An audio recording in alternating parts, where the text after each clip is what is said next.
What's good?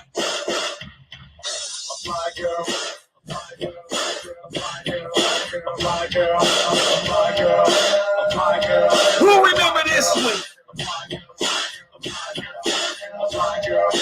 All right, let's get this thing started because I don't have much time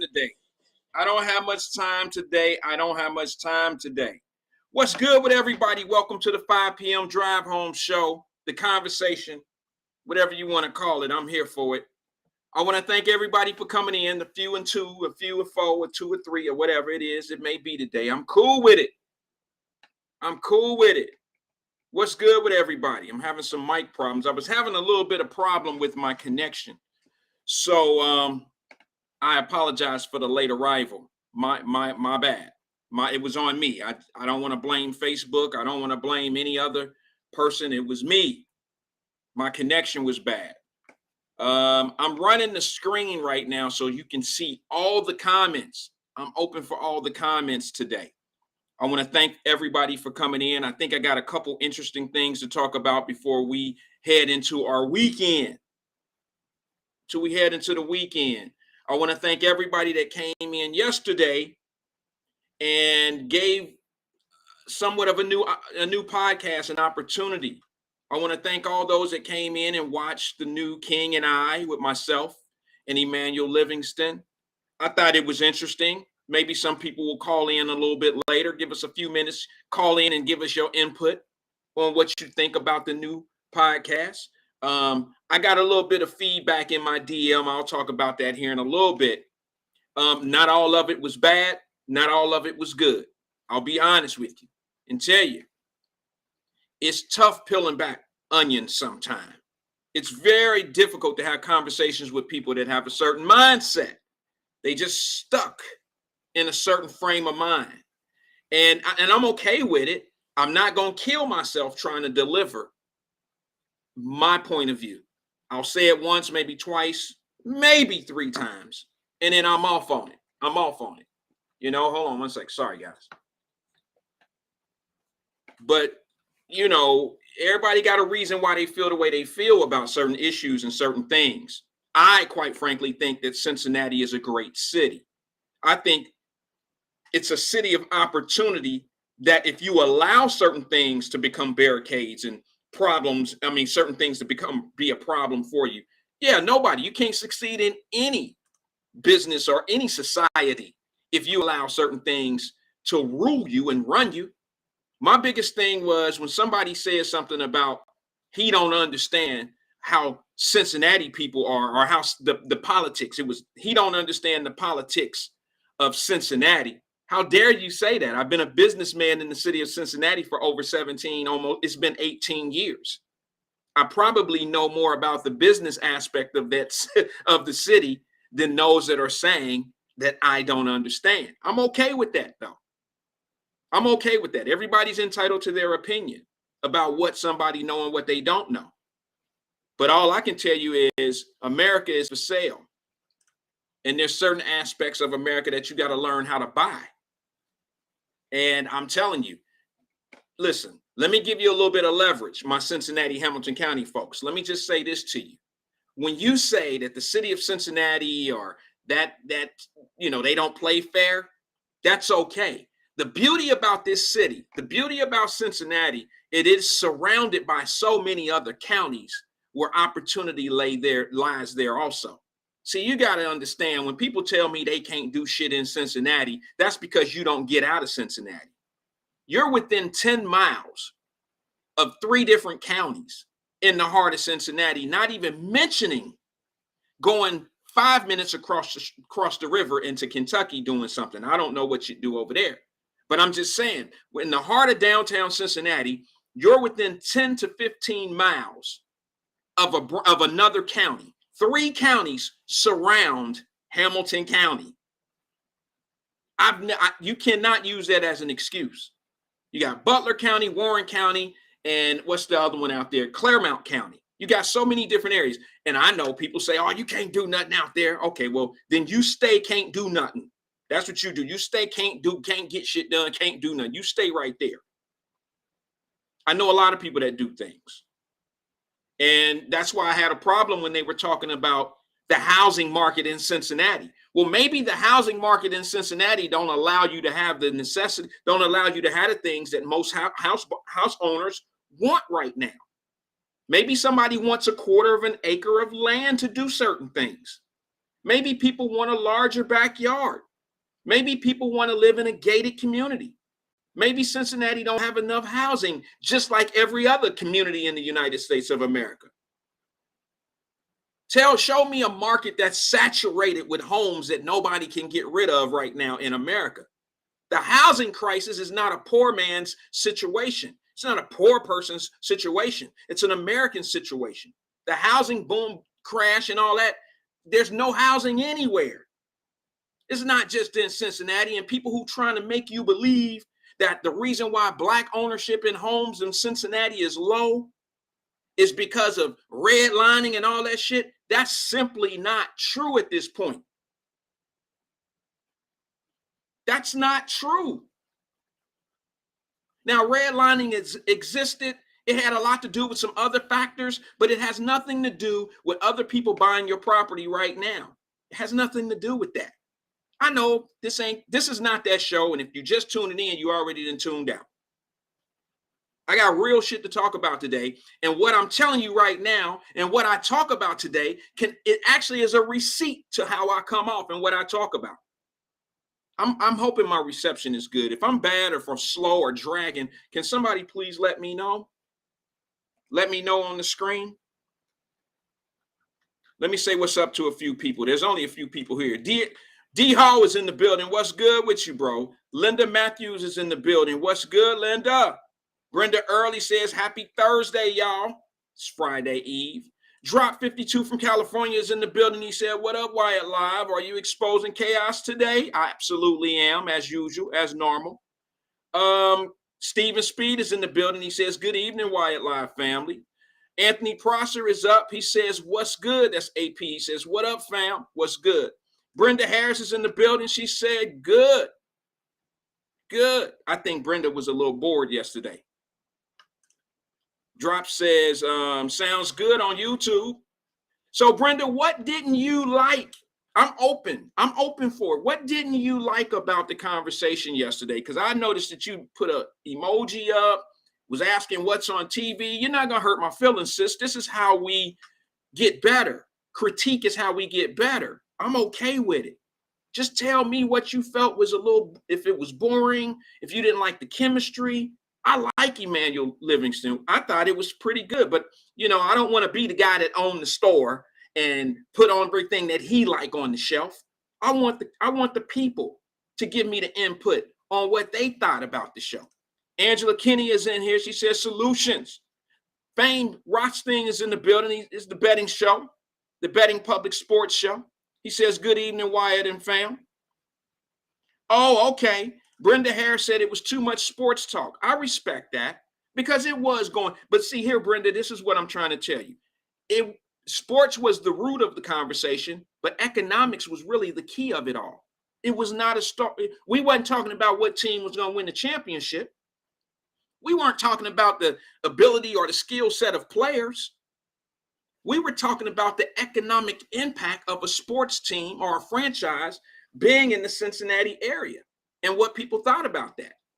And yeah, we did get off on Colin Kaepernick, but you got to use sports abilities to make the point of, is he good enough to be in the NFL? And you got to use that. I used it as my point of his ability to play in the NFL and going up against other players. You have to use that to make the point of, it may not be racist that he's not in the NFL. His abilities. I'm not saying that he didn't find himself in a situation where he got blackballed and this and this and that, but that was by his own choosings. He knew the repercussions of doing what he did. I'm not validating it. I'm not knocking him down for it. I still think that you look at a man's true interest, and then you look at what comes out of it, and then you look at their response after penalty. That's how I look at it. I look at it like this. If I go to jail for doing something and I come out of jail and I start giving back to those causes that I caused a problem in, then I genuinely feel sorry for what I did. I paid the price and I'm giving back to my community. I'm doing all of that. I'm staying out of jail. I'm giving back to the kids. I'm trying to teach the kids not to get into what I was into, all of that. You know what I'm saying? That's what true for the cause is. You know, some guys go do their time, come home and just stay out of the way and don't get in any more trouble. That's fine. But I can guarantee you one thing. When you go to the joint and you go to the parole board, the first thing they do is talk about how when they come out here, they're going to give back to the community. I'm going to go talk to the kids. I'm going to go to church on Sunday and Bible study on Thursdays. They say all that shit. And all I'm saying is, what has Kaepernick done for the community that he got rich off of and supported him? Former NFL players, Pac-Man Jones being one of them, AB, Antonio Brown being another one. And these are brothers that's been in the public, and Black community has supported these other brothers. These are guys that are coming up and saying, he don't come outside. He don't do nothing for the community. He ain't giving back. Don't nobody in the NFL see him. He ain't doing what we would do. He ain't doing what we do. He benefited off of that cause. He did this, he did that. But them brothers are right. So why, when I say it, I'm on some different shit. But when former NFL players and current NFL players that are brothers that have gone through issues, when they say it, it ain't no problem. It ain't no problem. But when I say it, it's a problem. That's crazy to me. Speaking of the NFL, oh my God, speaking of the NFL, who's seen the post that I put up today?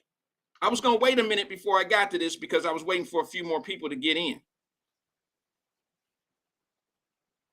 Before I get to that, because that's probably going to be somewhat of a long conversation, I want to say this to you.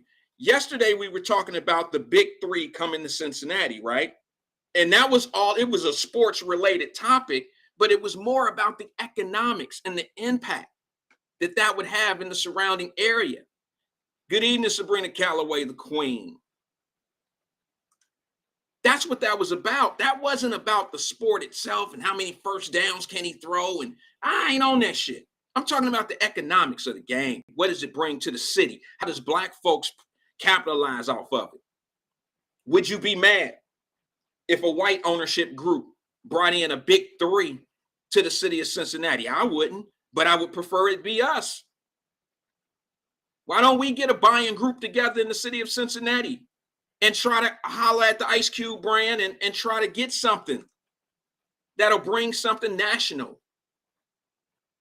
for us? Rodney King, what's good, brother? Jenny, what's good? Rodney King, that's Mr. Controversy. I know you out in Vegas, bro. What you doing in Vegas? I seen you at the gym. AP says like and share. Please do. I'm just asking the question. Yesterday I asked a question and it was just, would you like a big three, excuse me, basketball franchise in the Cincinnati area? That's not sports. That's talking economics. Now, let me piggyback. It was a great time to bring that up because just today, what I learned is that my guy, Ohio's very own, LeBron James, an active player of the LA Lakers in the NBA, National Basketball Association, announced today that he's always had interest in owning an NBA franchise. And it just might be, now you can't own a team. Well, I guess, I don't know if there's a rule that you can't own a team and play for them. I don't know. I guess if you own the team, shit, you can put anybody on the floor that you want.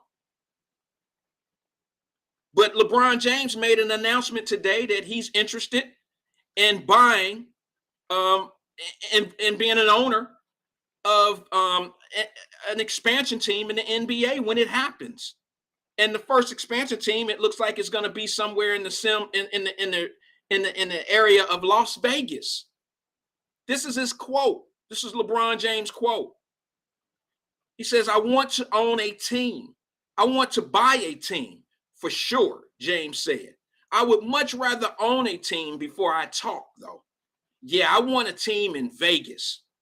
That's LeBron James, a billionaire.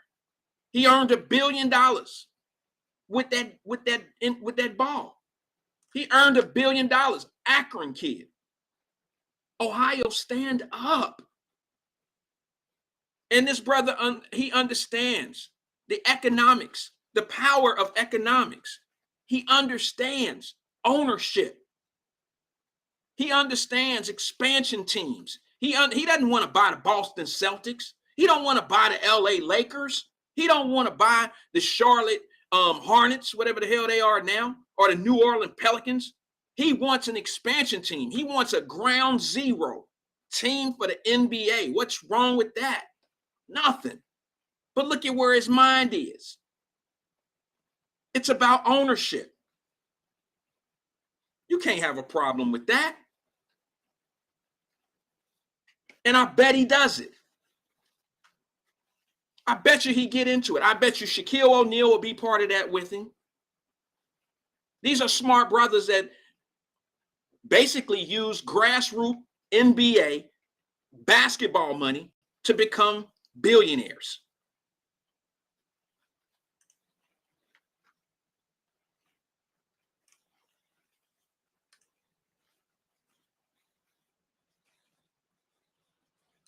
I'm reading a couple of the comments. Sabrina Calloway says, Jesse said that he's out there for his birthday. Happy birthday, King.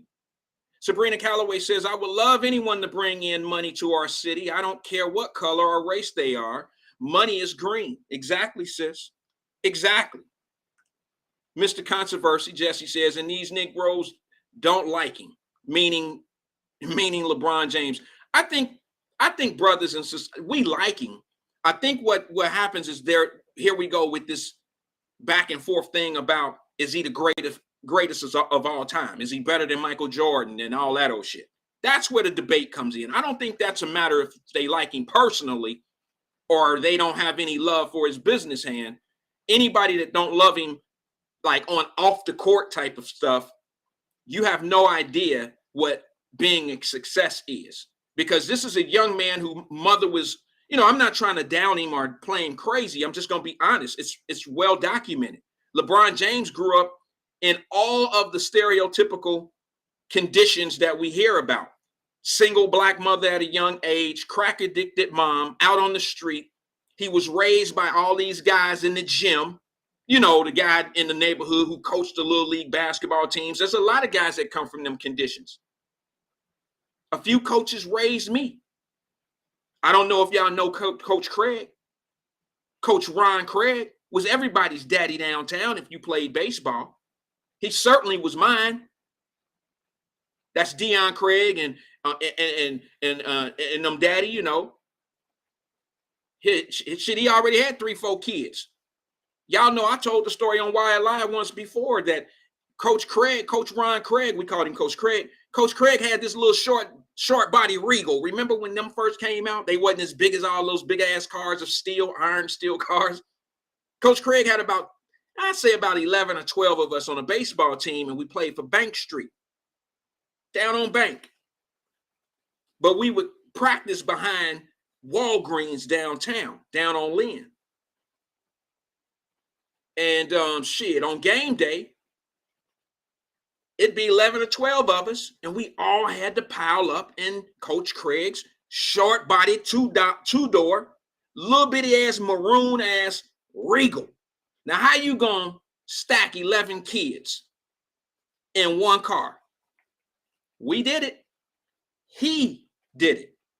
He made sure we got to the games. He made sure everybody got home. We get home late. He made sure everybody got home. He was everybody's daddy. Coach Craig. See him today. He in the gym sometime with his grandkids and stuff. Unbelievable man. I knew we drove his wife crazy. We would sometime go to his house. I forgot where it was, but because I was a little bitty dude. We go to his house. His wife, rest in peace to her, that she would grill little hot dogs and stuff like that, man. Coach Craig was a father figure to all of us down the way who played baseball. So shout out to him. He's still with us too. He's still living and pumping, and he's still in the gym. He's looking at his kids. You know, Deion Craig and all those guys didn't have kids themselves.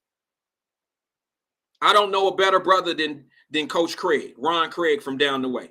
He would go get kids. Shit, he was a recruiter. He was the first recruiter I ever met in my life. He had me, Donald Broach. He would go get the best kids from every neighborhood and put one team together. That's why we would go out and beat those big teams, you know, Aiton States, Blue Ash. This is when all those was white kids with the nice uniforms and brand new shoes and shit. Keisha comes in and says, good evening. Good evening to Keisha. Yeah, we would go beat the kids and sometimes have to borrow their gloves. We didn't have enough gloves. They hated it. The white kids used to hate that shit. These little niggas coming out here and they don't even have no baseball gloves. Hey, man, let me borrow your gloves so we can beat y'all ass. I'm sorry. That's what it was. We out there with shorts on, cut off blue jeans, T-shirts with number 4 written on it, kicking everybody's ass.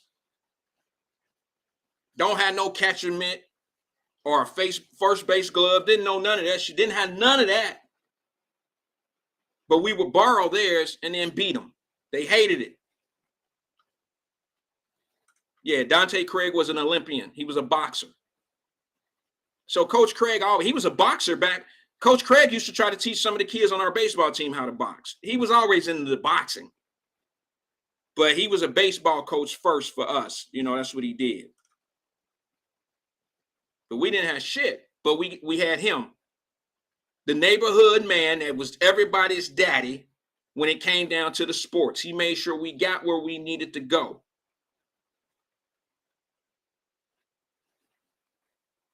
There was another brother that used to do that up in the Fay Apartments. I don't know if y'all remember.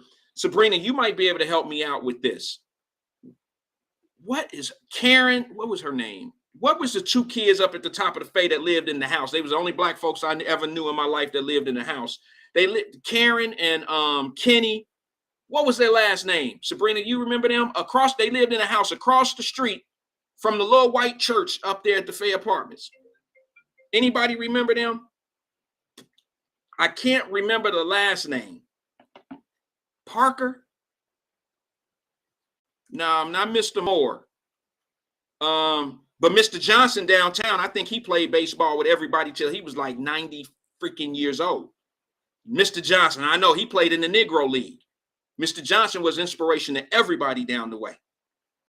What was their name? Karen and Steve Jackson? I don't know. Is that their name, Jackson? I thought it was.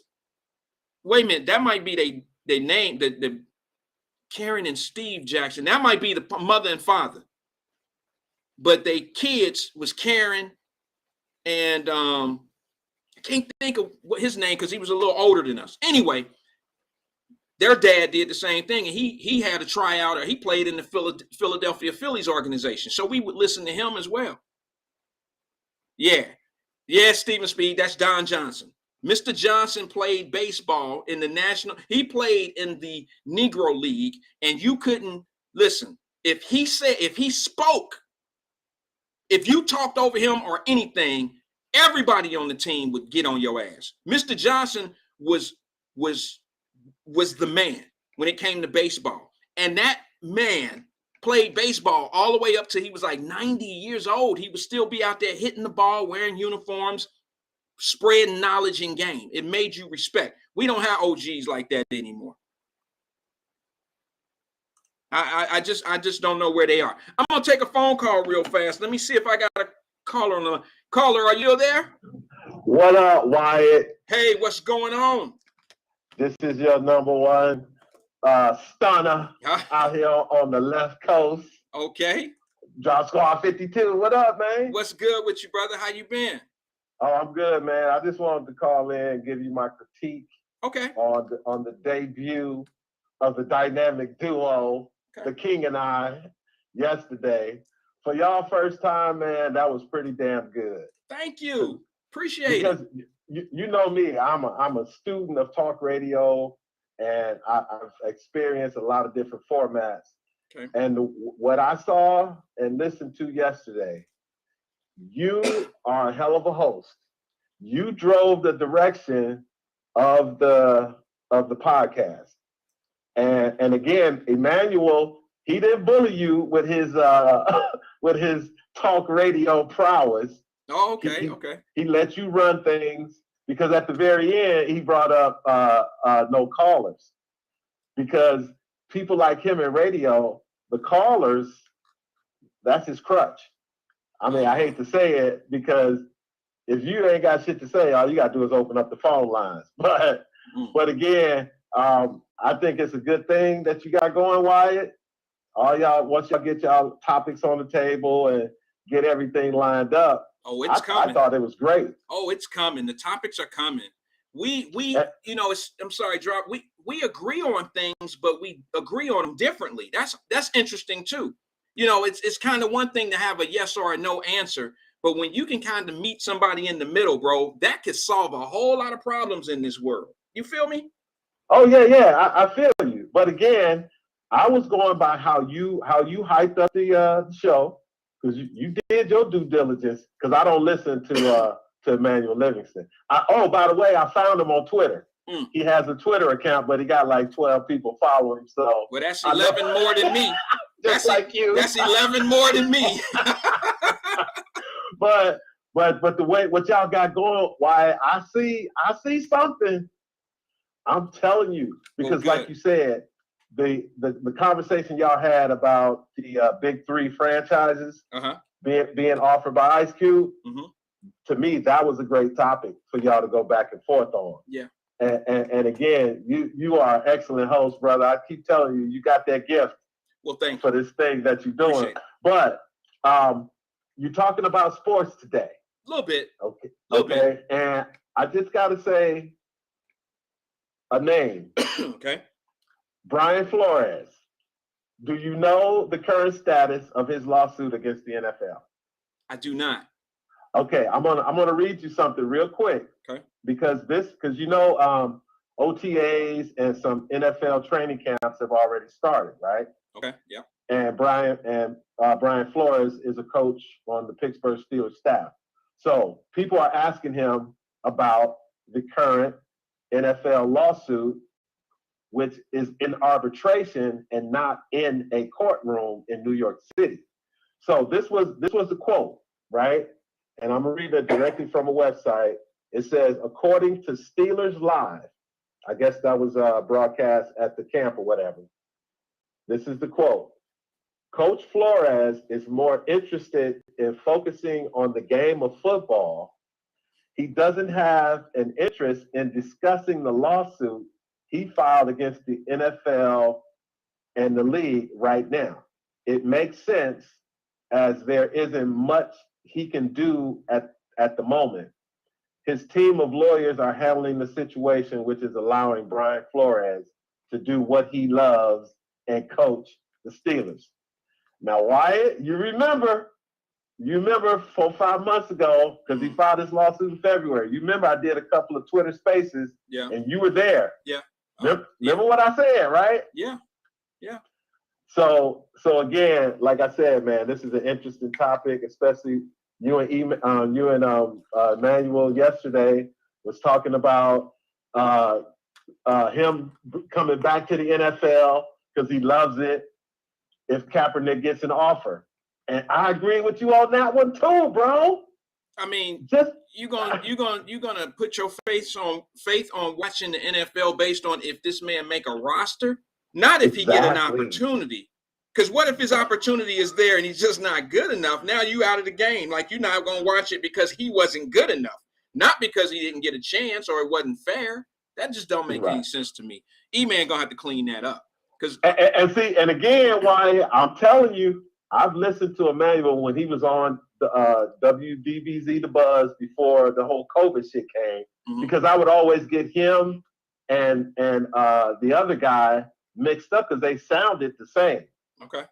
You know, so, but when you came at him with them facts about Kaepernick, bro, talking about you telling me just because Kaepernick go throw a football to people that's wide open. I mean, he ain't got no defense on him. Yeah, shit to say. I mean, because there's nothing to say about it, because he's not getting. Look, man, he's there because you go out there and throw the ball 40 yards, 60 yards to a wide open receiver with no defense. That don't mean you can still play. It means you can throw, but that don't mean that you can. I mean, shit, I could go out there and probably hit that open receiver, but can I make it in the NFL? You ain't got Sam Darnold breathing down your throat. No, and or the Bosa brothers. And I don't have a cornerback out there checking him. You see what I'm saying? I don't have that. So, I mean, I wouldn't have the ability to make it in the NFL, but I would if I ain't had no defense. Shit, I can make it in the NFL and the NBA if it ain't 5 other guys on the other side. If all I got to do is throw the ball in, ain't nobody guarding me, I'll average 50 a night. But it's 5 other people on the other team. Shit, that's what I got to worry about. But if I don't have no competition, shit. I hope E-Man is listening.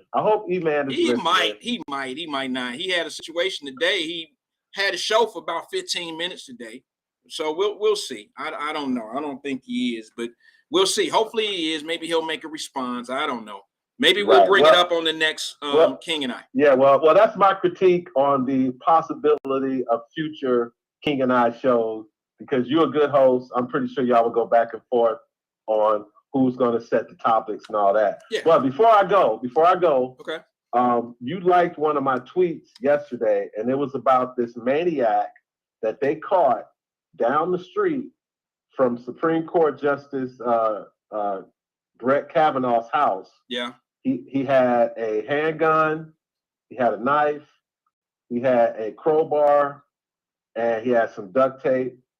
He was dressed in all black. And again, let me say this. He had everything but an AR-15. No, he did not. That's what I'm saying. He had everything but an AR-15, but go ahead. Yes, he did. And the story got buried. When I say buried, I mean that it was not the lead story leading every single news outlet. So now, do you know what's the sister's name? Even then, because I think the New York Times, it wasn't even on the front page or below the fold or nothing like that. So again, it's probably because of the origin of this person that was arrested. Meaning, he's not from the Proud Boys. He ain't from QAnon. He ain't a white supremacist, but he's probably from the left wing or wherever. But again, it just goes like you always point out, why certain stories do not hold the same weight in this political climate we living in right now. Of course not. Has to fit the narrative. Has to fit the narrative, bro. You and I. And then the last thing is the San Francisco District Attorney, Chesa Bodine, was fired on Tuesday out here in California. And the next one on the chopping block is going to be the Los Angeles District Attorney, George Gascon, when they get the 60 signatures, that's going to have his recall on the November ballot. So I just wanted your take on how and why you think that San Francisco DA got fired on Tuesday in San Francisco, where there's only 8% registered Republicans. And only 6% of them voted. I do know a little bit about that. 6.7%. So you could say 7% of the 8% that exist there voted. All right. You know, I don't really do politics, but I know it. But I just don't talk politics. But if the door or opportunity opens, I'll take it. All right. Okay. So, but like I said, why you have your shit together, my brother. You got your facts together. And that's why I like listening to you, because you spreading the word. You putting it out there, and you putting it out there in a way that most people just ain't never heard before. Well, so you keep doing your thing, Wyatt-Live, and keep exposing them chaos agents. I appreciate it. Thank you. All right, later, Wyatt. Appreciate you, brother. Appreciate you. I hope he stick around because I want to try to answer some of that of what he just said. Yes, the district attorney out in San Francisco. It's funny because we were just talking about San Francisco and how it's been some shows ago. And I told you that the things that go on the West Coast eventually gravitate to the Midwest, or the things in the East Coast that happen gravitate to the Midwest. And I told y'all all that snatch and grab and the way that the crime rate was going on out on the West Coast. I told y'all the way that it was doing what it was doing. It was eventually going to hit Cincinnati. It was eventually going to hit our area. It was eventually going to hit the Midwest. I told y'all. And it start doing it. But it's so much worse in San Francisco. However, some of the DAs out there are allowing crime to happen because they can't take control of it. So what they're doing is facilitating crime, saying if you steal shit less than $1,000, we ain't gonna worry about it. Saying if you're hooked on drugs and you got to live out on the street and there's 600 people on that drugs, we're going to figure out a way to make a compound for you. Then we're going to give you clean syringes. We're going to do all this and do all that. They're facilitating a behavior. And what happens is you can't hide it for so long. Because just because you facilitate drug abuse, drug users, unless you're going to buy their dope every day, they got to come up with money to make that drug addiction happen each day. And that involves when you're not paying for their habit, they have to go out and get the money. None of them work. So now the public becomes victims. When the public become victim, who do you hold responsible? The police, your city elected people. Here's the problem out in San Francisco. When your policies are in a position where people are getting in trouble, but the slap on the hands don't work anymore, those crimes escalate to bigger crimes. And what happened is your judges and your district attorneys, see all the shit that people been talking about, nobody believed it. They all thought that it was a ploy. It was a ploy to just talk bad about Democratic leaders in those cities. That's Republicans just trying to talk bad about us, trying to talk bad about us, Democrat leaders in these areas, just talking bad.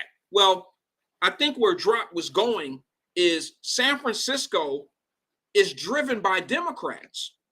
Okay, their base, their primary base. This DA was a Democratic DA with passive policies. And I think what Drop was saying is, what do you say, Wyatt, when in fact only 8% of the base is Republicans in that city? And then they just did a recall on him. It wasn't Republicans that voted him out. It wasn't Republicans that fired him. It was Democrats who fired him. So I think what he's asking me is, are they starting to see that those left-wing soft-ass policies on crime are not working? Because the only people that are being punished by these soft, low bond, no bond, are the communities, our communities. And they have you fooled and tricked to make you think that this system is so much against you. But the only people, okay, let's just say that let's use Westchester. Let's just use the city of Cincinnati as the example so it'll make sense. Because I don't want to use California. Let's just use Cincinnati. If everybody telling you, if Westchesterans and Masonites, people from Mason are talking bad about Cincinnati, the city of Cincinnati, and the policies are bad there, and bow, bow, bow, bow, bow, you would have every right to be like, well, you just go home. It's not affecting Mason and Westchester. Just go home. But that's not the case.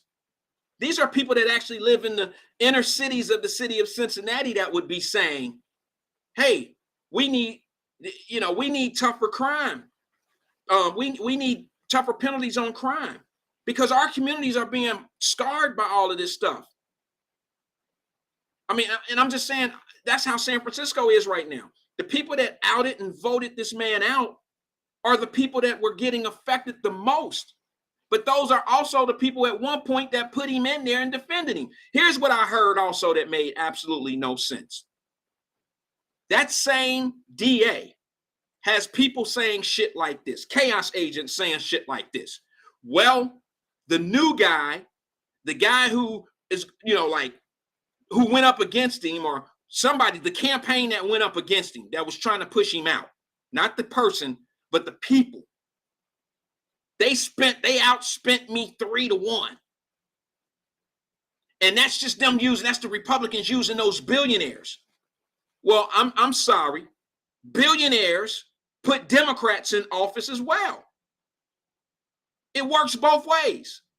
It amazes me how much these damn politicians are crybabies when shit don't go their way. See, the same thing make them laugh at the beginning is the same shit make them cry. And it's amazing how when the tables are turned on them, they all of a sudden, Hillary Clinton did the same shit Trump did. She bitched and complained the whole time. They cheated me. I don't hear nobody talking about Hillary Clinton since she bitched and complained and said that she lost and she didn't lose fair and square. We forgot that.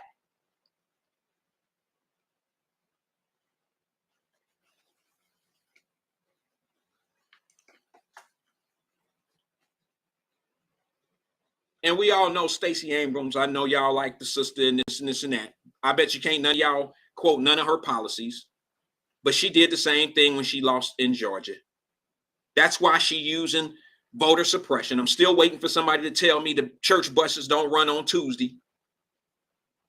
They telling church people they can't vote on a Sunday now. So that's voter suppression. If the church wants your ass, if they need a new furnace, they'll have a picnic on Tuesday to collect some money. They'll have that church bus or church van running on any day of the week when they need something. So I don't go by that voter suppression shit.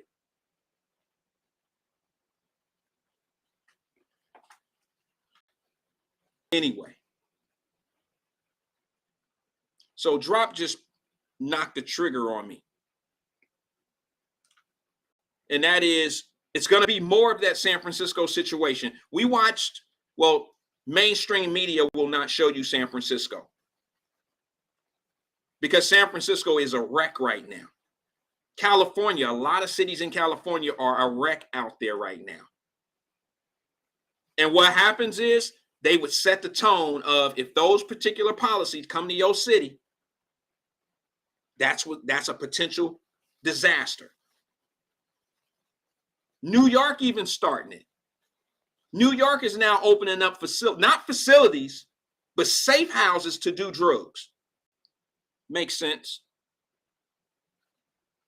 If we can't beat them, join them. That got me all off topic today.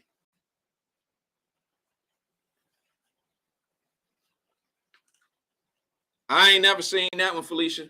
What's up, sis? Felicia Griffin is in the building. She said Hillary Clinton called Trump and congratulated him that same evening. Send me that link. I'd love to see it. I'm not saying you're lying. I'm just saying that I find that one hard to believe.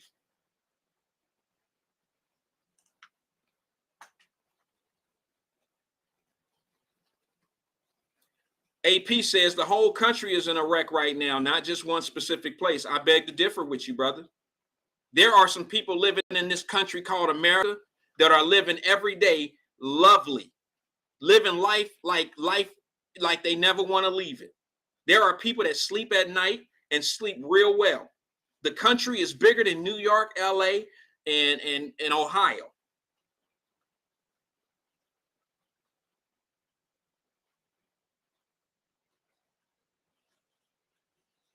There are people living in cities in this country that don't have a thing to worry about. And I'm not talking about everyday regular stuff. I'm just talking about the things that we worry about. There's people that sleep that live every day, that leave their car running at the gas station, that leave their car running when they go in and pick up their food in the quick fast food restaurant because they don't have the threat of crime like everywhere else, like some places. Believe it or not, there are still places like that in America. A lot of places, whether you believe it or not.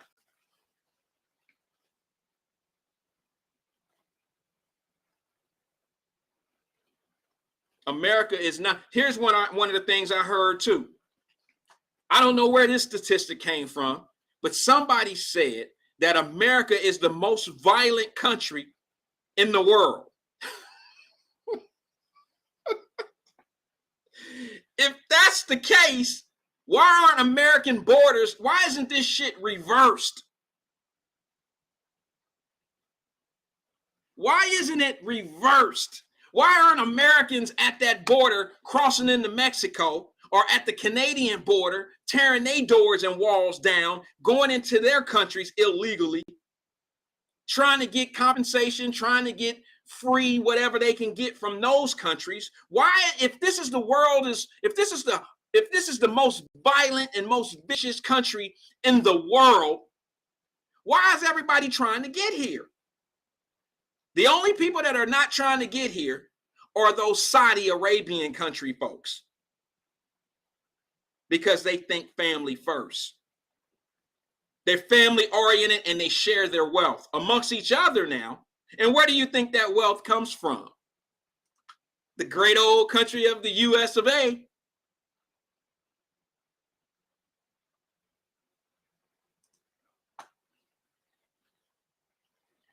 Tracy said, because we don't want to make 50 cents an hour. Those are third world countries. Those are countries that I guarantee you, I probably got some shoes on my feet right now that came from those countries. I'm not proud to say that, but we're talking third world countries. They don't pay 50 cents an hour in Canada. They don't pay 50 cents an hour in Germany. They don't pay 50 cents an hour in Australia. They don't pay 50 cents an hour in Dubai.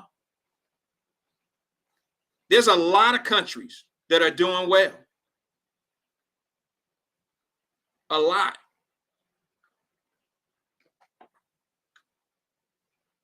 Yeah, like Africa.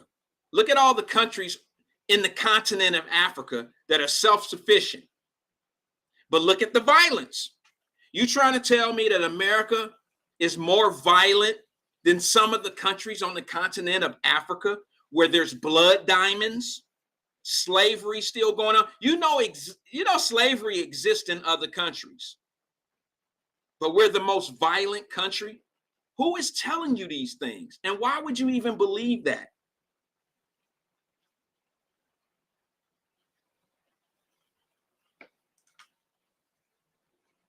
Mexico. You say, what are they paying in Mexico? I don't know. What is Ford paying their workers in Mexico? What is Sprint paying their workers in Mexico? We're talking Mexico. Do you think, Tracy, let me ask you something, sis. Do you think down at the Mexican border do you think that everybody that's coming over are Mexican? They just did a study and a survey. There's 130 something people from different countries, 130 different countries coming across the border now. They're coming from Haiti. They're coming from everywhere. It's not just Mexicans. They got 10,000 people lined up coming from Haiti. That's not just the Mexican border for Mexicans. They're using the entry of Mexico to come to this country.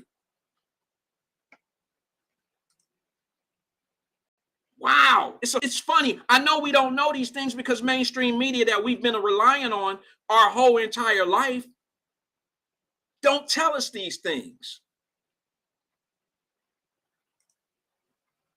Well, I didn't say Mexico because Mexico is not as bad as some of the third world countries. I'm sorry, let me say Tracy D, that's my sister. She said, I just said Mexico because you didn't. I'm saying we were talking about wages and why these people come to these countries. I didn't say Mexico because Mexico is more crime related than America is. I just use Mexico because the border is wide open and there's so many people from other countries using the Mexican border to come to this country, and they're coming from all these other surrounding countries that have much more crime and a horrible government, and they're all trying to get here. But I don't see anybody who bitch and complain about America every day. I don't see none of y'all tearing down the walls to get your ass up out of here. And I don't hear you saving up. Every time I see y'all on Facebook and you on some type of vacation, your ass you ain't in Japan. You ain't in the Virgin Islands most of the time. Your ass down here in Florida, or you in freaking in California or something, soaking up the sun. Virginia Beach, you in an American beach. Every once in a while, you might catch up somebody on a cruise going to the Bahamas or St. John's or something like that, St. Lucia. But I don't see nobody tearing down the doors to get up out of here for it to be so bad. But I see people tearing the doors down to get in. Some of y'all chaos agents better get down there to that border and tell them people that's darker than me, what you doing? You better not come there. Don't you know that what they doing to us? Stop them. Or maybe you just don't know what they're leaving. Maybe you don't know what real bad conditions truly are.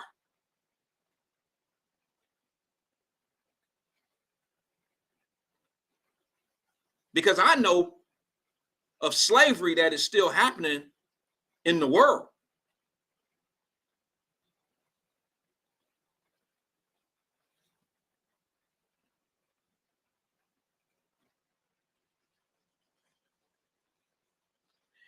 I gotta bring something up to you guys real fast. I don't like talking about that type of shit, to be honest with you, because I don't want to get into a situation where I feel like I'm talking at someone.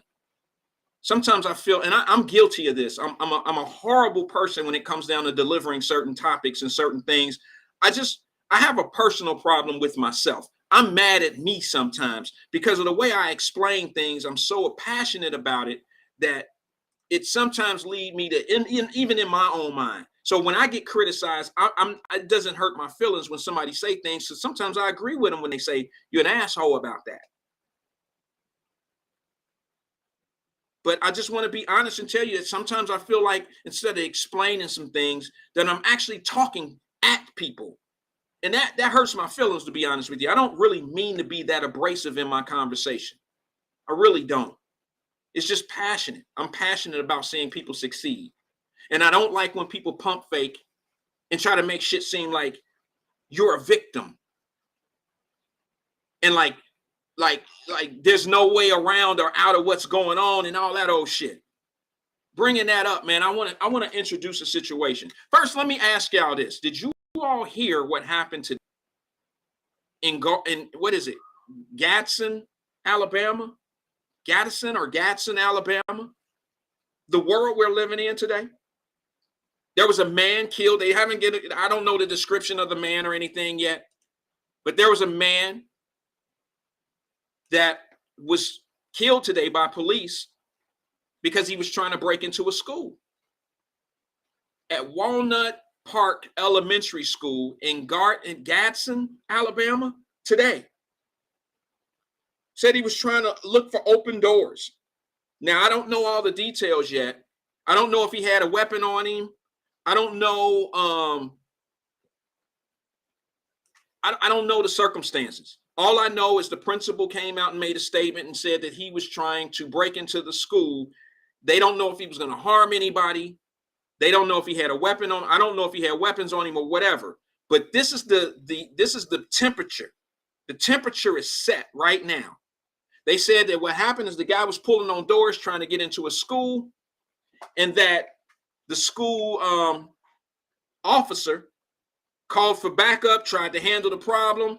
It got to a certain point where they had to shoot the man. I don't know if he died. I'll get more information. Maybe I'll speak on it tomorrow and see what's going on.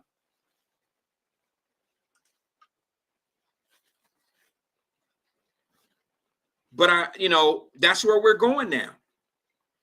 Don't be an irate ass parent causing problems and shit up at the school. You can think you bad if you want to. You can go up there with your belt or go in there talking about you about to whoop somebody's ass or kick somebody's ass or you about to do something to somebody. You go up in there. I'm not saying this guy was a parent. I don't know. But the temperature is set now. It's hot. So you better be careful rushing up into these schools thinking you about to do something to somebody. It might be misinterpreted. So I'll get more information. That just came across my screen before I hit the power button for today. But yeah, a man was shot. I think he was shot and killed, if I'm remembering correctly. Shot and killed. And he was pulling on doors trying to break into a school when there was summer classes going on at an elementary school. So, hey, temperature is set. Now, I want to get into something that's kind of piggybacking off of the conversation I had yesterday with E-Man on the King and I podcast, and it was the economics of sports teams coming to your area. And one of the talks that Drop came in with was Brian Flores. He's one of the black coaches that filed a lawsuit against the NFL and things of that nature. Well, I got an excellent story I want to tell y'all. I'm sure some of you seen the post that I put up. And that post is Melody Hobson.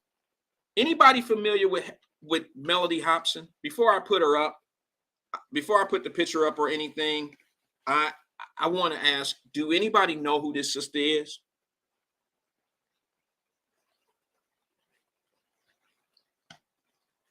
I'll give it a couple seconds. Because I want my people to know who this is, and I want you to know, she's an example.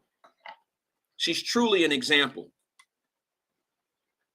of what I know is possible. I'm going to put a picture up. I guess don't nobody hear me and shit. Okay, I can't get a yay or a nay or no. I don't know her ass. And I can't get none of that. But that's okay. Crowd participation is a must on Wyatt-Live. Some of y'all probably working your phones right now and finding out who she is. And then and now y'all hitting me up. Let me Google her ass first because I don't want Wyatt thinking I'm crazy. No, it's not a household name. She didn't free the slaves and all that old shit. That's not what she is. She happens to be a sister. Beautiful black woman. 53 years old. Let me put a picture of her up. Let me see if I have a picture of her. I do. I had the same picture that I put on the post. This is the queen. This is her.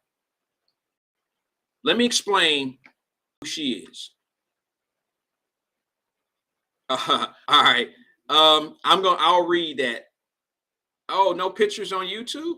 Oh, sorry about that. Drop. Well, I hope you can still hear me.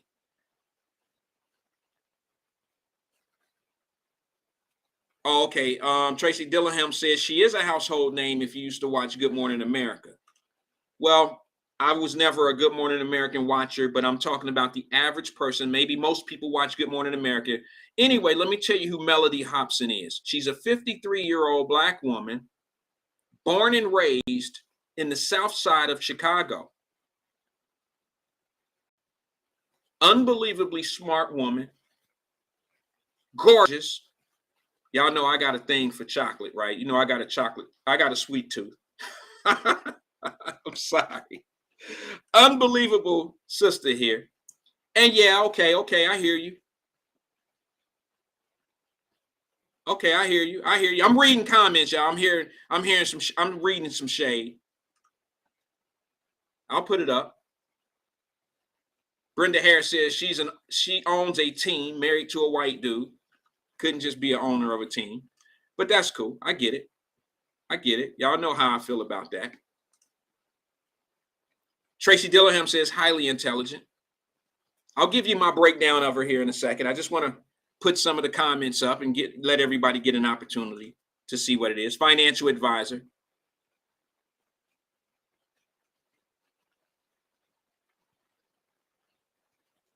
Drop says you can still see me, but I can't see. Okay. Let me explain who she is, okay? And then I'll let everybody give their comments about what they think or how they feel about her. She is a 53-year-old woman from Chicago, Illinois, south side of Chicago. Okay. And she is now part owner of the Denver Broncos NFL team. She is an owner.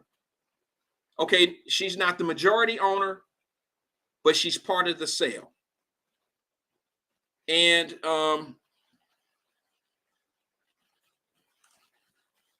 okay, I'm sorry. I'm just reading some more of the comments. Tracy Dillingham said, what's the Spielberg she was married to or his girlfriend forever? No, it's not Steven Spielberg. She is the wife of George Lucas. That is George Lucas on the screen with her. And George Lucas, of course, is I don't know. I guess he's the inventor, or he's the guy who invented and produced and brought the movie Star Wars to life. And I mean, he's still part of Lucasfilms, but he actually sold Lucasfilms to Disney, I think, I want to say in 2012. I think it was 2012. And he sold it for $4 billion. He sold the Star Wars brand and Lucasfilms for $4 billion to Disney.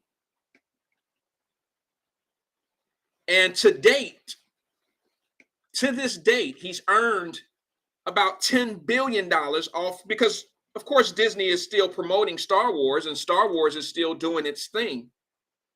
And I don't want to make this about George Lucas. I'm just saying this is what's going on in her life. This is her husband. They were married, are married. And, you know, she's a very smart woman. She would be successful without George Lucas. This has nothing to do with George Lucas. I just want to let you know that, yes, this is the wife of George Lucas. And she is, let me tell you how many hats this woman wears. First, I'm going to say this before I tell you what she is. Before I tell you what she's involved in, she is one of the most powerful executives in the country. I don't know who will believe that. And it has nothing to do with George Lucas. It helps. But I'm talking about some of the chairs that she sits on, the boards that she's on. She's the co-CEO of Aerial Investments Financial Group. Okay, you're talking about them doing access of $20 billion, $30 billion deals. She's also on the chair. She also sits on the chair of Starbucks Corporation.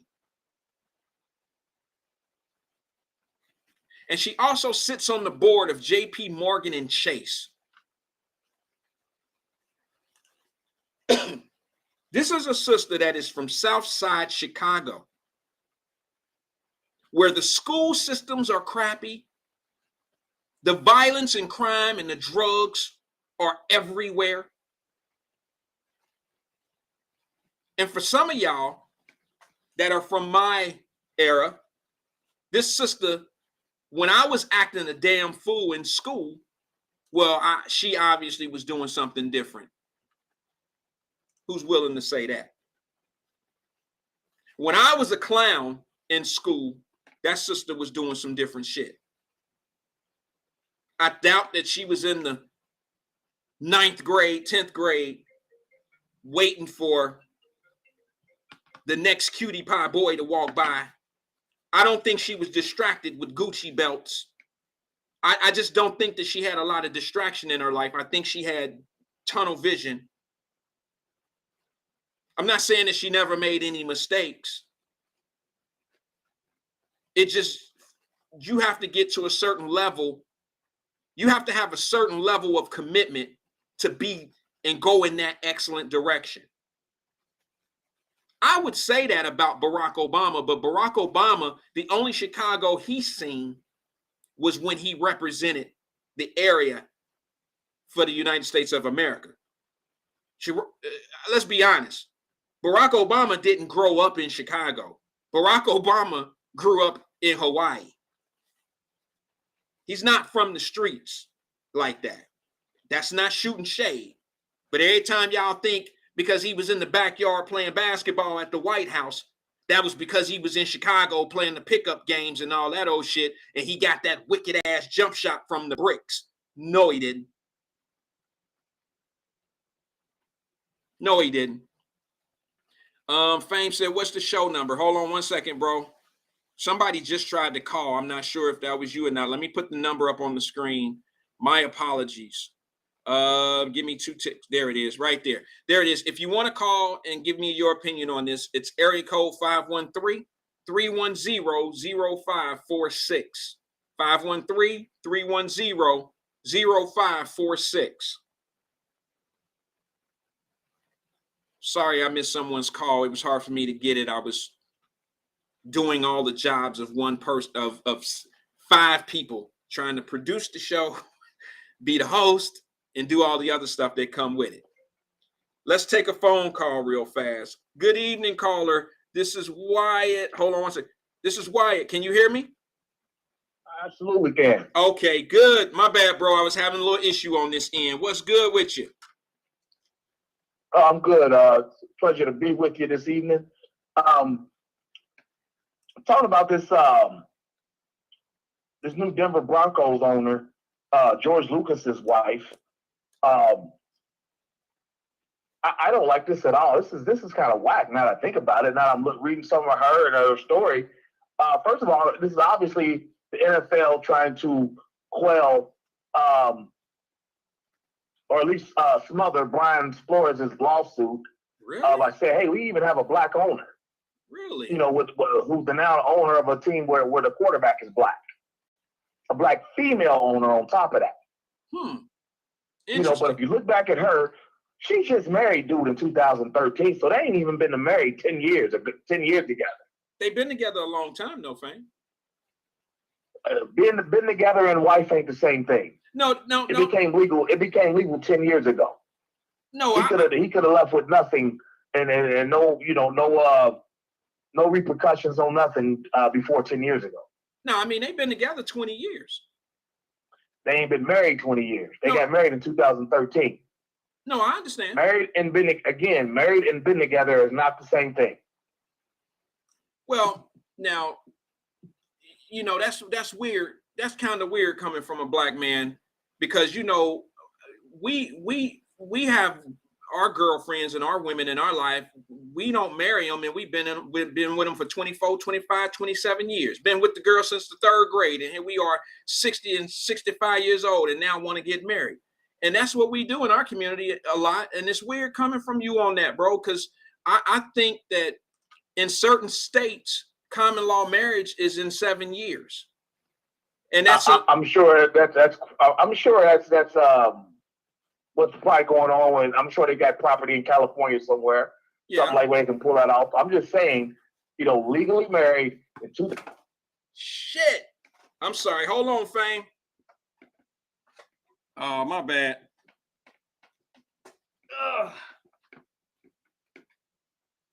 Hold on one second, Fame. My apologies. Hold on, guys. Fame fell off. It's my apologies, y'all. Let me do this real fast and get him real fast. Give me 2 ticks.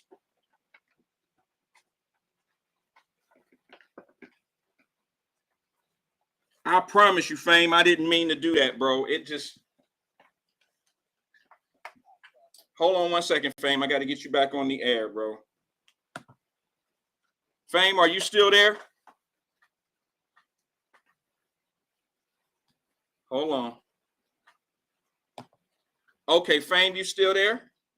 Yeah, him. I apologize, brother. I had a problem where the phone just kind of fell in between the couch. It was horrible. My fault, bro. But I got it. I get my bad, Fame. People couldn't hear. No, it's all good. The phone fell in between the couch. My apologies, bro. That shit was crazy. But anyway, man. Yeah, I got to hear your take on this because it started out. I think I'm gonna have to disagree on how you started, but I'd love to hear why you feel that way. But you say it's an excuse that they're just using. You think the NFL is using her because of the Brian Flores? This ain't her. This ain't even her money. This ain't her money. This is his. I mean, yeah, she was an executive of all these different places. You know, J.P. Morgan's using her. Everybody knows that J.P. Morgan's the biggest U.S. bank that was clearly started from slave funds. So they put her on the front. You know, I mean, I hate to even talk like that, like them chaos agents talk, but this is the woke agents talk. But this was known well before being woke was a thing. This was known, you know, at least 10, 20 years ago. I know people that was working at Chase Bank in the 90s that were, you know, told this in HR. You know, that they, you know, it was an open secret amongst the employees that, you know, Chase Bank not only is the biggest bank in the country, but it was clearly started from slave funds. So they're using her. You know, she's one of those black women that don't mind being used, you know, being plotted out there by the white man out there like that. Fame, I disagree. I ain't with this chick. She don't rock with us. She ain't nothing but a Barack Obama. I disagree, bro. I disagree wholeheartedly. Let me explain to you, brother. I don't see her as being a token business person for this NFL situation.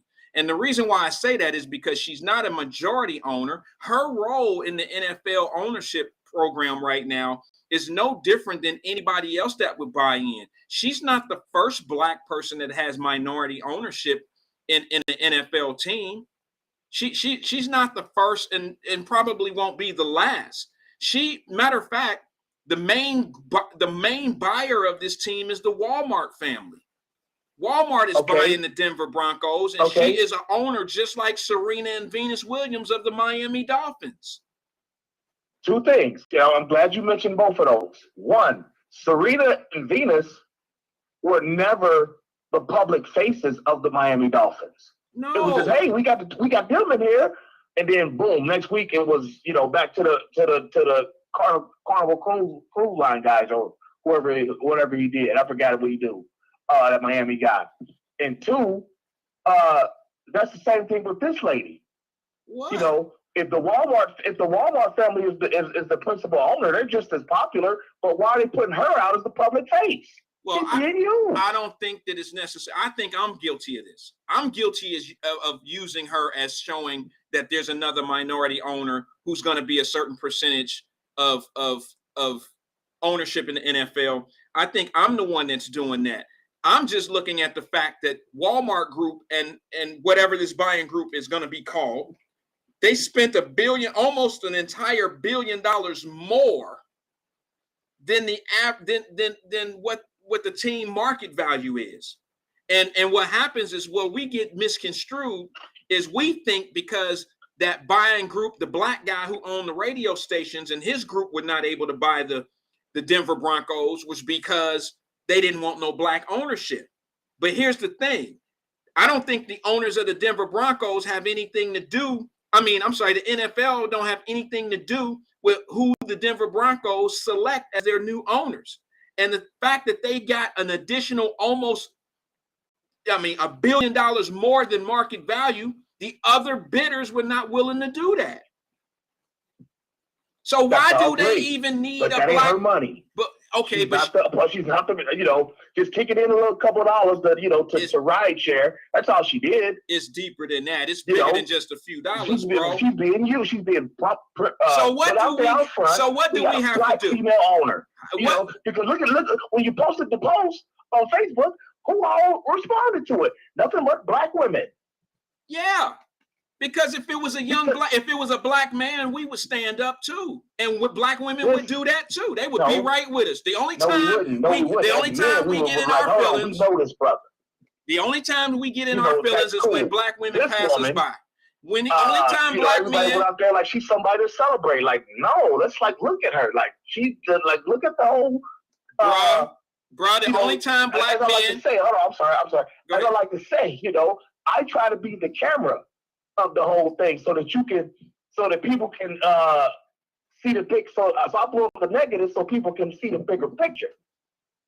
And that's the all bigger I'm doing picture here. is I'm blowing what? up the negatives so that y'all can see the bigger picture. And She's just being played. How? What's the advantage? Because she has no decision making. But what's the angle? The principal owner, she has But no what I'm saying correct? is, but what I'm saying is, what's the angle? What are they getting out of it? The NFL. NFL don't have nothing to do with it. No, trust me. It's all business. It's all part of the league. If we can get a black female to be the face of the team and pay $1 billion over the market value, then we gonna win. That's how you feel? You think that they gonna do all of that and pay $1 billion more and just use this sister? Why would they do that? That doesn't make any sense. Because first of all, the NFL is a cash cow machine. NFL owners are splitting $250 million to $300 million every weekend for 22 weeks. So, Fame, now I got to ask you this then. So this sister from Chicago, south side of Chicago, you can't give this lady any credit for being successful of her achievements of being able to be co-CEO of an investment firm, Aerial Investments, sit on the board of directors at JP Morgan Chase, and be on the and sit on the board of Starbucks Corporation. She's just being used by everybody. I didn't say she didn't deserve these, but at the end of the day, let's look at who she is the CEOs of. She's being used. Fame. Now let me ask you this. Okay. So if she was married to a black man, would you still feel the same way? Yeah, because a black man wouldn't be able to pump her up there, maybe Bob Johnson. So you saying the only reason why she's in the black men in America who can, give you that type of royalty status. So you saying the only reason why so you saying the only reason why she made it to this status is because she's married to a white man, to George Lucas. Yeah, absolutely. Okay. And none of her attributes, none of the things that she did contributed to her success. Maybe, but the majority of her success is coming from being with this white man forever. How long? He divorced his first wife in like 1982, 83. I don't know when Sister Girl jumped in the picture, but they didn't get married till 2013. That ain't her money. That's his money. What's not her money? She's just a public face. So you don't think she make her money being a CEO of Aerial Investment Group who does transitions in the billions of dollars? You don't think that she makes her own money? She ain't got Star Wars money. No, she don't have Star Wars money, but it don't take Star Wars money to be a minority owner in an NFL team. It takes somebody with a lot of know-how, people that groups. She's part of a buying group. So she didn't have to come up with, they bought it for like 4.6, I think. Yeah, 4.65 billion. If I'm not mistaken, she didn't have to cut a check. Who's been a billionaire for 20 years now, was interested in buying one of these teams, being a buying group of one of them. Well, be mad at Oprah because she didn't do it. That's on Oprah. I didn't hear Oprah's name coming up about Oprah the Denver Broncos. White buffer. She didn't have a what? White buffer. Michael Jordan, he got a white buffer? Is he? Oh, yeah. Who is it? Phil Knight. Oh, okay. So Phil Knight is what got him the Charlotte Hornets.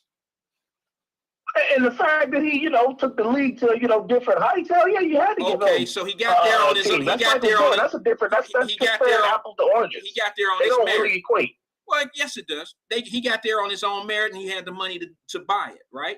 What about LeBron James? Well, Michael Jordan lost half his money in divorce. He already Phil Knight gave him like a portion of Nike. Oh, I don't think I think he owns the part of Nike that he.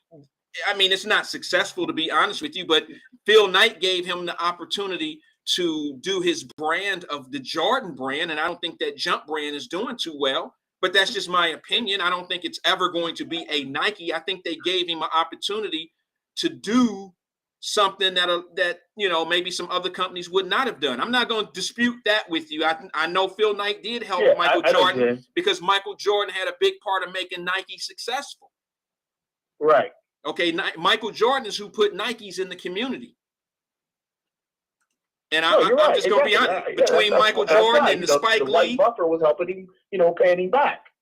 Well, yeah, that's what it is in business. I mean, business sometimes don't have a color; it has chemistry. And absolutely. Well, let me ask you this: what about the fact that LeBron James just came out and said that he wants to own a team and he's looking seriously in buying the expansion team when the NBA expands? And he'll probably be out of the league by the time that happens. So even if he's not, I think him being an owner, he could still play for the team if he was to buy the whatever they're going to call them. But they're looking at expansion teams going to Las Vegas.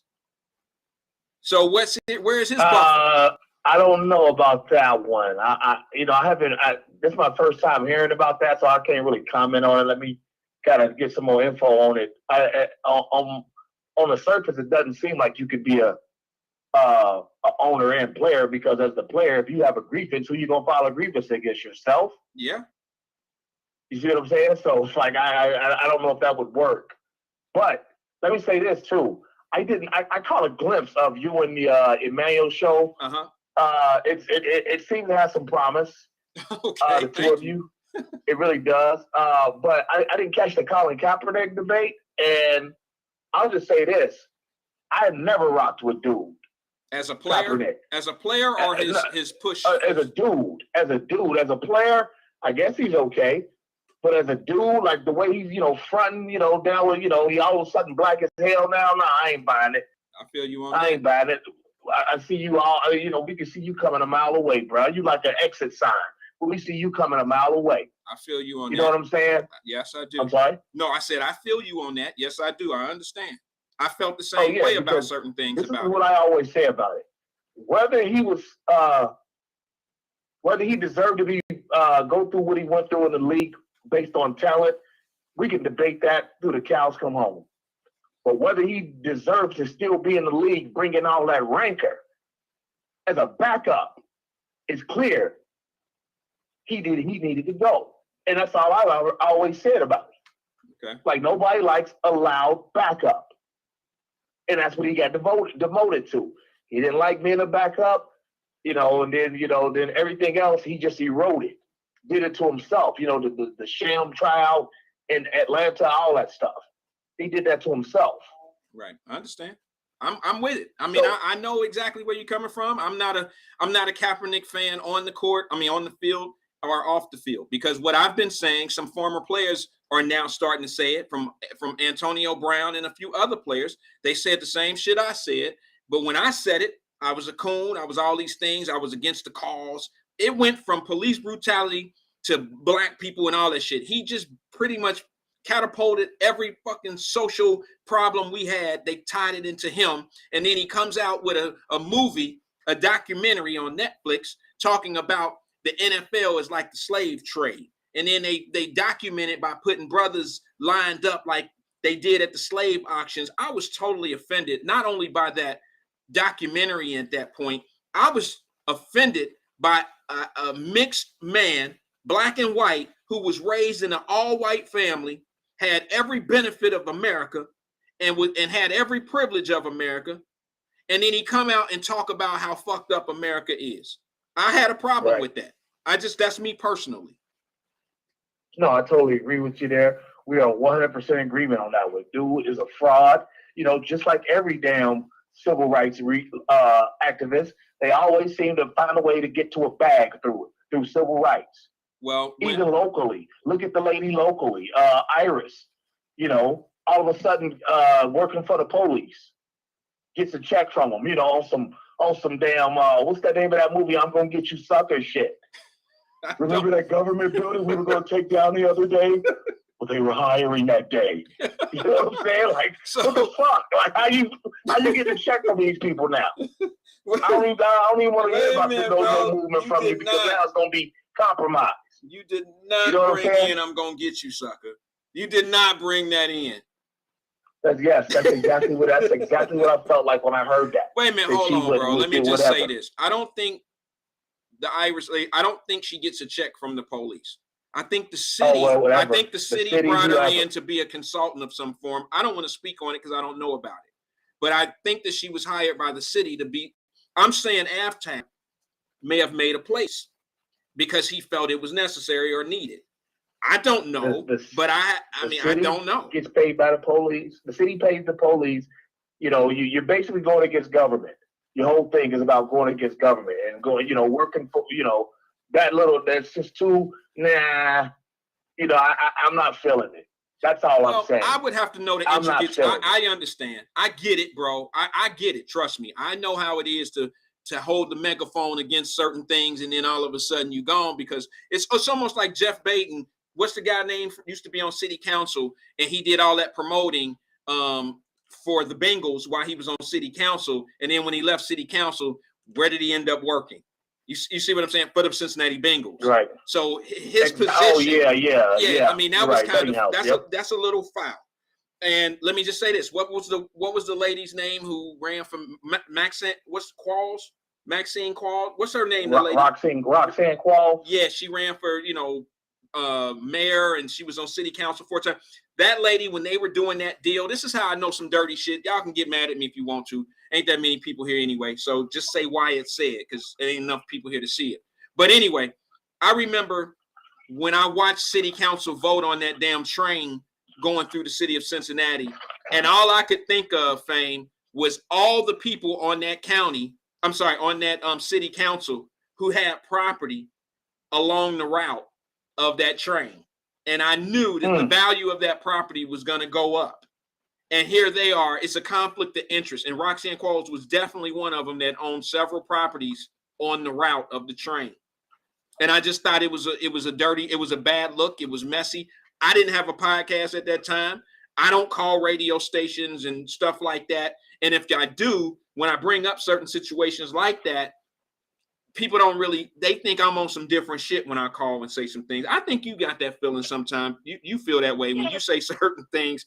People, it might. No, I'm usually with you 1,000%. No, I'm talking about same shit. That's what I'm saying. I've been telling people for years about Sean King, but I'm the bad guy. Sean King, who is that? Who are you talking about? Sean King, the white boy who say he Black Lives Matter guy. Oh! I thought you were talking about somebody on city council. El Revere. Okay, I got you. AKA Kareem Abdul-Jabbar, AKA Frederick Douglass. Okay. What else we call him? What other names do we call him? You got some names. Yeah, he was him. But hey, man, it's always a good time, a good play. Always a pleasure talking to you. And we'll check. Oh my God, my bad, Fame.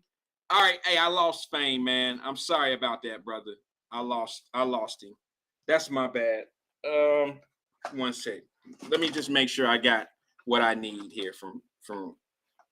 Hold on 1 second. Sorry about that, guys. I'm having a hard time today. There's just too much going on. 1 second.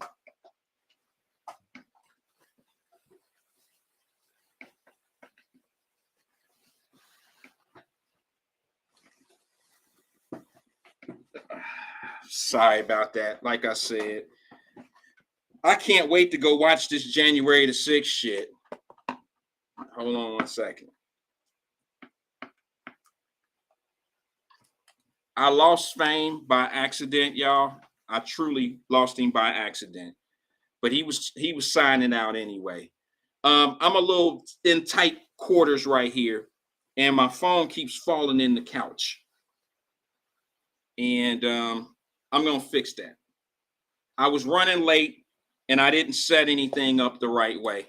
I just opened the computer and put the microphone on, and I didn't set up properly, the lighting, nothing.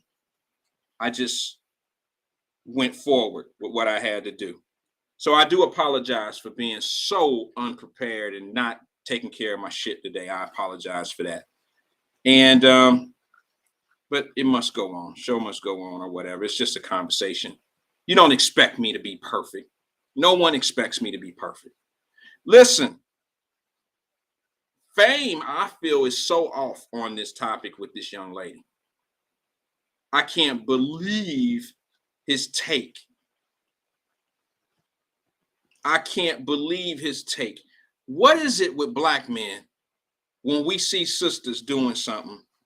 Why do we always got to feel like it's unmerited? It's undeserving. They're being used. Why? Is it because she's married to a white guy, to a white man, a successful white man? Let me ask you this. Is it fair to say Kamala Harris is there because she's married to a white man? Would you say the same thing, that the vice president of the United States is there because she's married to a white man? Would that be the same argument? She wasn't married to a white man when she was working through, when she was the district attorney and working through LA. So I don't understand where Fame is coming from when he says JP Morgan Chase is using her. Starbucks Corporation is using her. I can't rock with bro on that one. That was just a little off base for me. I ain't mad at him. I understand, sometimes we get to a point where we become a little too cynical. And sometimes, this is one of them things. This has nothing to do with Fame. This is how some people are. I'm just going to say this. This is what's wrong with people in relationships. When you've been in a bad relationship with a man or a woman, it can hurt you for the next 2 or 3 relationships. When you've been unloved by somebody, you truly don't know what love is when love is right at your doorstep. Somebody truly could love you and you just so cynical, you just so scared that they're going to do something to you that you never open up and give your heart, because you can't. It's just a matter of time before they burn my ass, just like everybody else.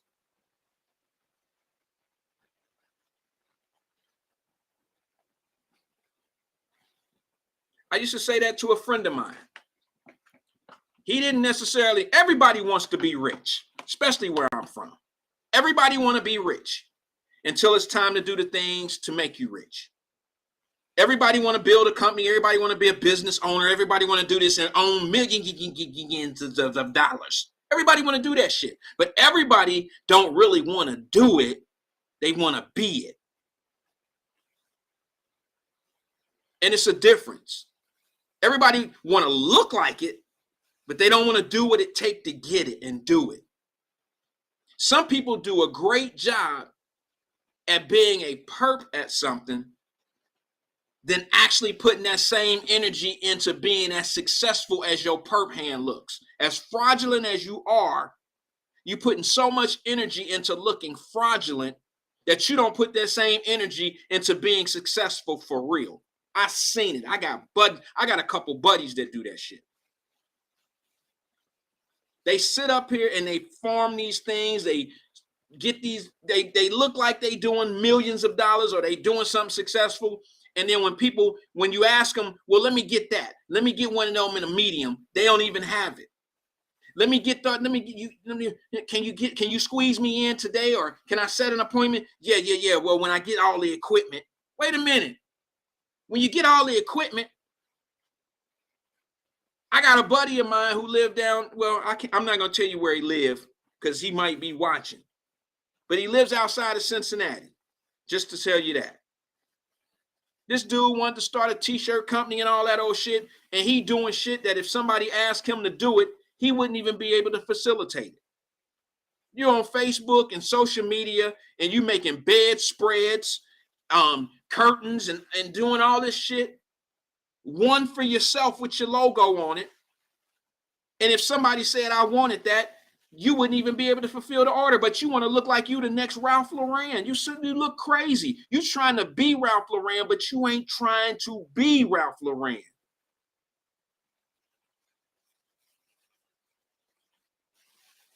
It amazes me. I'm going to tell y'all something that I think we need to do. We got to make being broke popular. We got to stop making things superficial look like success. A gold chain don't make you successful. $30,000 gold chain don't mean you successful. How many millionaires do you see investing in Wall Street?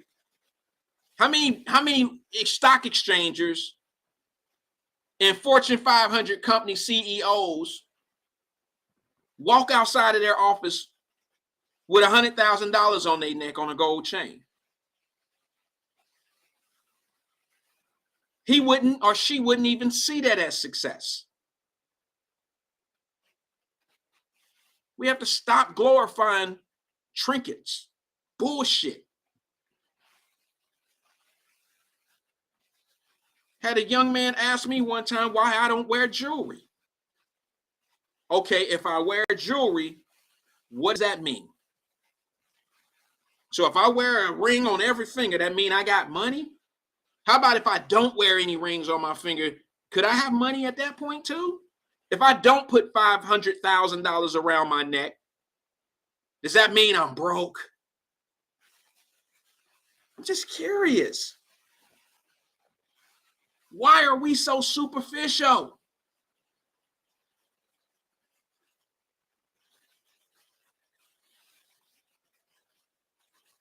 Why is being rich how much shit you accumulate that has no value or loses value as soon as you spend it? My grandmother told me something. I'm going to share this with you, and then I'm going to get my ass up out of here because I know people don't like to hear this type of shit. My grandmother told me a long time ago, we know the price of everything, but we don't know the value of nothing. My grandmother told me that.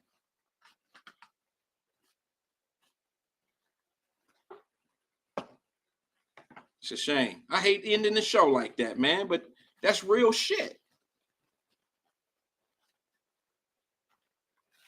That's why I don't nobody watch me. Y'all don't watch me because of the shit that I be saying. I know, I get it. Be putting people down, bro. You be putting people down. No, I don't. Shit, you can say what you want to say about me.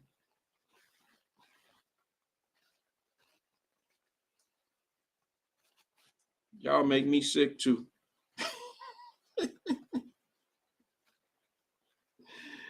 Oh my goodness. Let me see.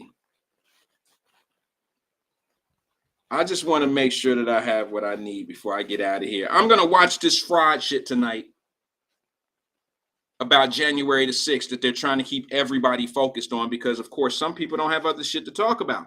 They don't have anything to get you heated on. I do got one thing to say. I heard Emmanuel Livingston's show today for the 15 minutes that he was on, and he was talking about it for a hot second. And I think I made the very last comment before he left the show. And he said some shit about how they were trying to overtake the government, all those people on January the 6th. And I want to leave on saying something like this about them overtaking the government, and they was taking over the government, and they was about to kill everybody. Well, let me just say this. Not one AR-15 was at the Capitol building. Aren't those the guns that y'all claim the white folks are using to get rid of black folks and get rid of the world and take over America? Those are the guns that everybody's going to buy, that they're buying and ending the world. AR-15s, y'all better get one, right? But not one AR-15 was in January the 6th. Not one death came from January the 6th. Not one weapon was confiscated, a gun, January the 6th. So how in the hell can you take over a government with flags, signs, What were they using to make it so violent? What were they using to make it so violent that they were going to take over this country? And I heard Emmanuel say some of the craziest shit. I'm sorry, I got to wind it down with this. When he said that Trump was trying to be a dictator and get 4 more years, and then he would possibly want another 4 years after he's then taken up all his time.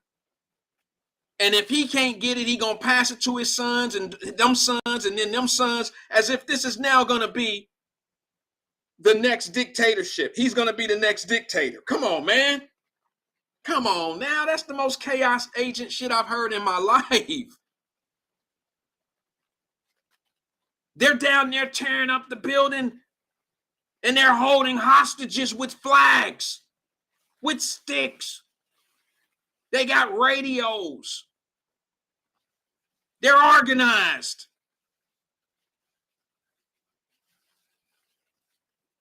All I can tell you is this. If there would have been police, if the National Guard would have been there, flags and poles and radios and organized people would have never made it in that building if they would have been surrounded by the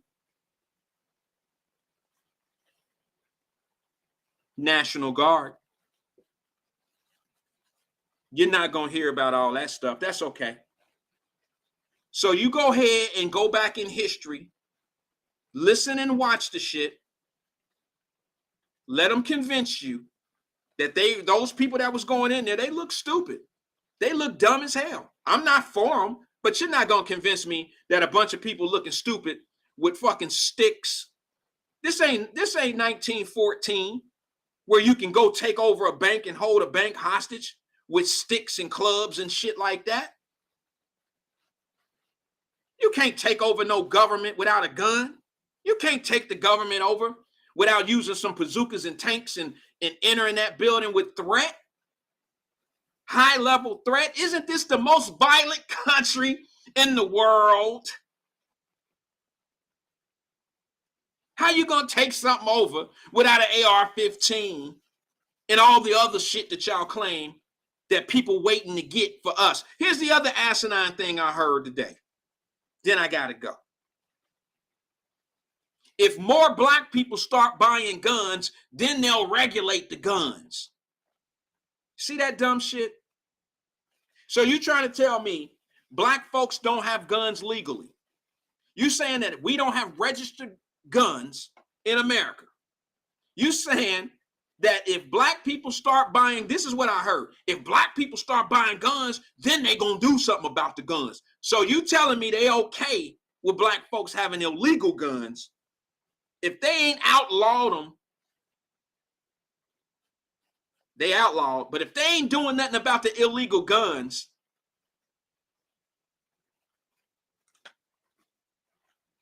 how they gonna do something to people that got them legally? Why would they care? See, it just be some asinine shit that I be hearing sometimes, and it triggers me to be who I am and say what I say. I don't know what it's gonna take for people to pay attention. I know it's hard. It's almost like listening to a teacher in school and the school teacher giving you piles of homework.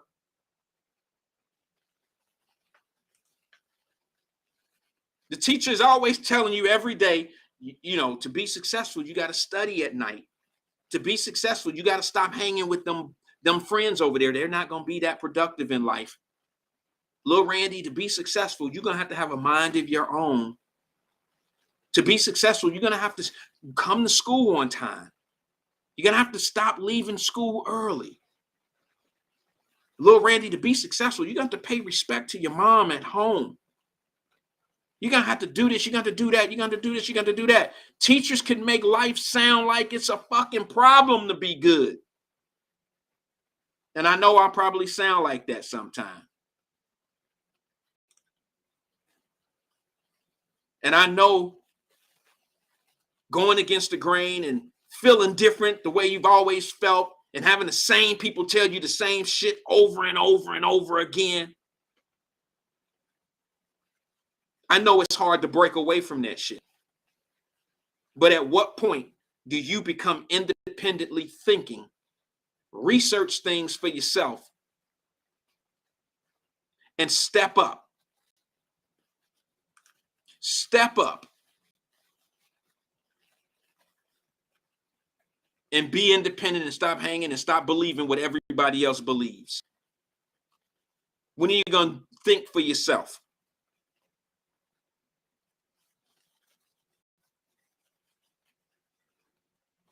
This is an unbelievable country. This is an unbelievable place to be. The borders are showing you that. And if you open up your mind and give yourself a chance, you will feel the fruits of this thing called the United States of America. I promise you. It ain't where you're from, it's where you at. See you tomorrow at 5 o'clock. I'll holler at you.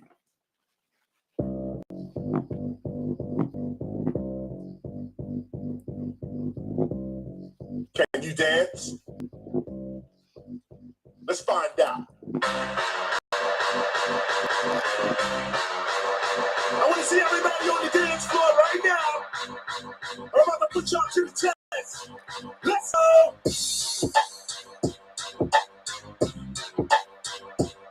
Do you know the dances? Do you know the hip hop dances? Let's see. This one is the ball for sure, taking no chances. Bringing back the old school dances, here's the answers. Whether you remember or you're new to this endeavor, dance is a major part of this culture forever. Why don't we preserve if the children ain't learning? Culture ain't about just numbering and just wording. Sometimes you gotta show the culture at the party. Let's start with the Bismarck dance. Come on, everybody.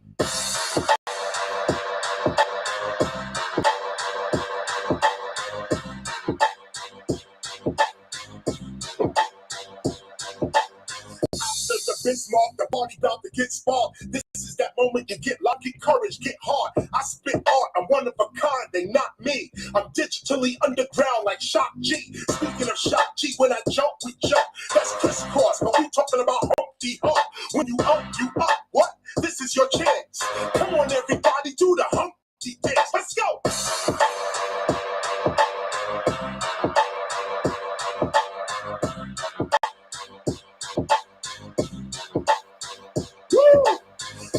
The Humpty, now let's get it chunky. Like Biz used to say, yo, let's get funky, funky. With the funk flow, we don't stop. Right about now, we're gonna take it to the wop. Remember the wop? Feet slide, shoulder drop. We did it in the clubs, we even did it on the block.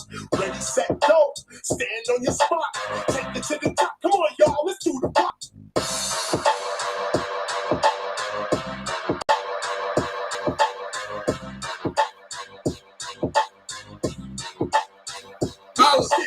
Whopping out, stopping, hip hopping, we dropping. We ain't even get that to popping or locking. It's shocking how many dance moves we came with. Obviously, we and the ancestors got the same gift, the same lift, the same riff, and the same split. Like Bob Marley said, when the music hits, it's painless. You can't tame this or hate this. You gotta love me.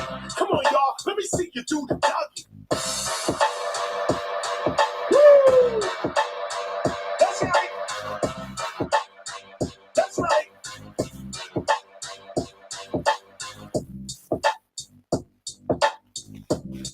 It's that part where we go freestyle. Some of y'all doing the cabbage patch. Some of y'all doing the run man. Let me see what you got.